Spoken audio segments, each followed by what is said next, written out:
Welcome to Reddit Tea Time. This story is from Am I Terrible? I lived with my girlfriend Anne and my dog Bo. Recently, Anne's brother Al got laid off from work and couldn't afford to pay rent anymore. Anne asked me if Al could stay with us, and I didn't see why not. Anne isn't on speaking terms with her parents, and I assumed Al probably wasn't and didn't have another place to go. Plus, I really loved Anne and I wanted to show her how important she was to me. Here's the issue.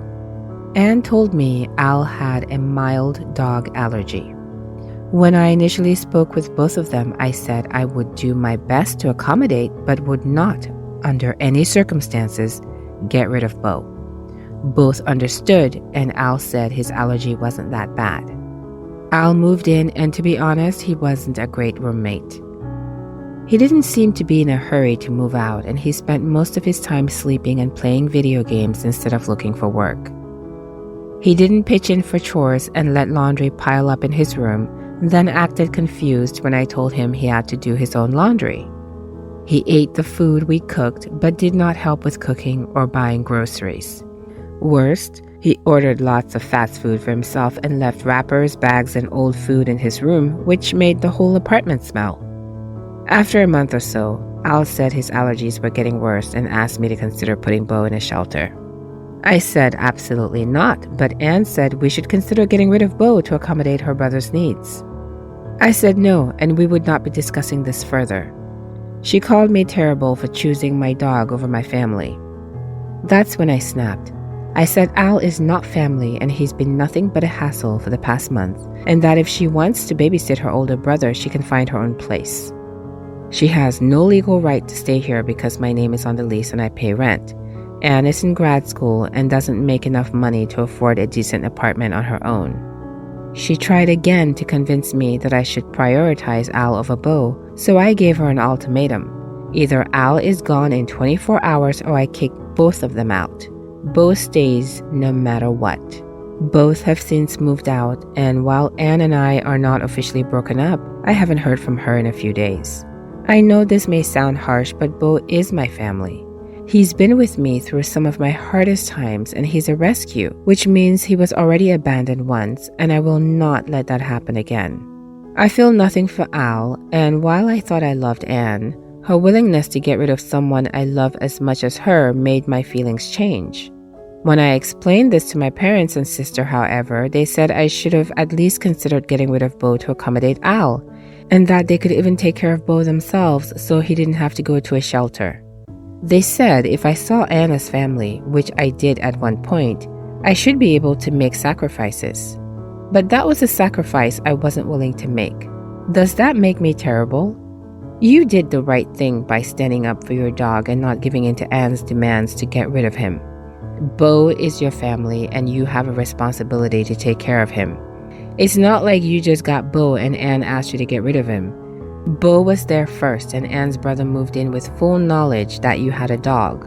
Al wasn't even a good roommate. He wasn't contributing to the household, and he was leaving fast food wrappers all over the place. Plus, he didn't seem to be in any hurry to move out, even though he wasn't paying rent. If anything, Anne should have been on your side, telling her brother to shape up or ship out. It's not fair to ask you to choose between them, and your family should be supporting you in this, not making you feel guilty for prioritizing your dog. Bo is lucky to have you, and you did the right thing by standing up for him. One comment pointed out that Anne's brother could have taken an allergy pill, and that would have solved the problem. But he apparently didn't. This next story is from Am I Terrible? I rent out the bottom half of a duplex to a married couple. Today, when I got home from work, the husband was standing on his stoop and sort of waved me over. I went over to his side, our driveways and entrances are on different sides of the house, and asked what was up. He asked if I changed the locks. I said no, and I tried my key. It didn't work. This freaked me out, and he said he thought his wife did it. I asked why she would, and he said she was mad at him. I called his wife, and she picked up. She said she was at work, but she would talk to me when she got back.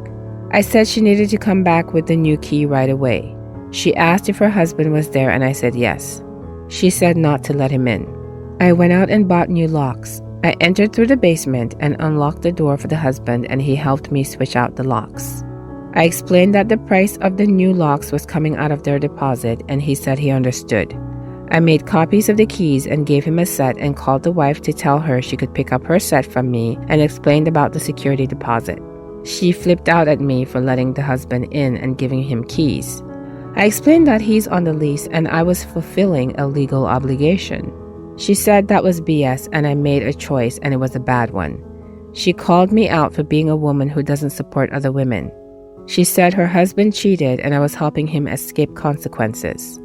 I said I couldn't get involved in their marriage and reminded her to come pick up her keys. She called me a B and hung up. I asked my sister for input and she also said I was terrible for helping out a cheater.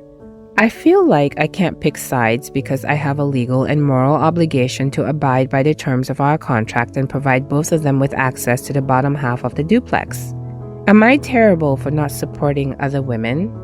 As their landlord, you cannot get caught up in their marital drama. It's not the landlord's job to play judge and jury in their marriage. You did what you had to do to fulfill your obligation, and the tenants need to get their act together. Maybe they should try counseling instead of changing locks. Some comments pointed out that in most places it is illegal for the tenant to change locks without the landlord's permission. This story is from Am I Terrible? My 2 kids are 15 female and 13 female. My dad very unceremoniously left our family when I turned 20. He wasn't a bad guy necessarily. To him, he fulfilled his obligation to raise me to an adult and wanted to cut ties and live his own life because he became a father very young. In the 25 years since he left, he's lived his dream with lots of travel. I know it shouldn't have affected me as much as it did since I was an adult, but it devastated my mom and he promised he'd keep in touch with all of us. He never did. Since then, I've only spoken to him 4 or 5 times and I haven't met him.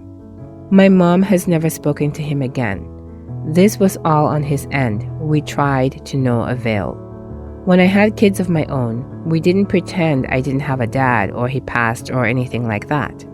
I was always forthright and told my daughters that he decided not to be a dad anymore and it hurt grandma and me deeply.